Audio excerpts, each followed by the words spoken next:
Hello, guys, welcome back to mathematics. Today we are going to solve the progression test style question number 9 of the stage 6.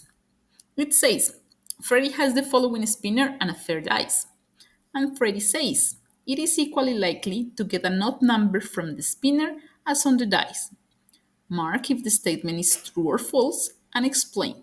Okay, so that means we need to check what are the chances of getting an odd number in the spinner and in the dice. And if we found that they are the same, then the statement is true. In the spinner, we have two odd numbers, the 3 and the 1. So that means the chances of getting an odd number here is 50%. Equally likely, even chance, half and a half, as you want to call it.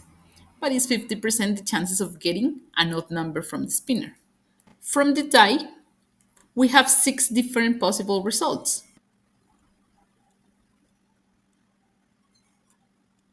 In this case, the odd numbers are 1, 3, and 5, also half of them, which means the chances of getting an odd number is also 50%. Since the chances are the same in both of them, then it is equally likely to get an odd number in both of them.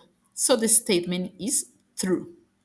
And guys, don't forget when it says explain, you have to explain, otherwise, they are not giving you the points.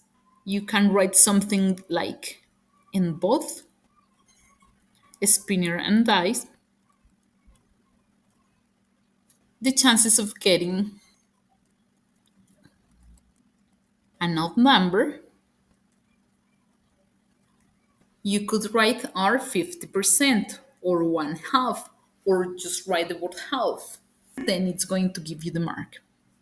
Okay, guys, I hope it was very useful. Don't forget to give me a like, to subscribe to my channel if you haven't done it yet. Book your own lessons with me if you want, and let me any questions you have in the comment box. Bye bye, guys. See you next time.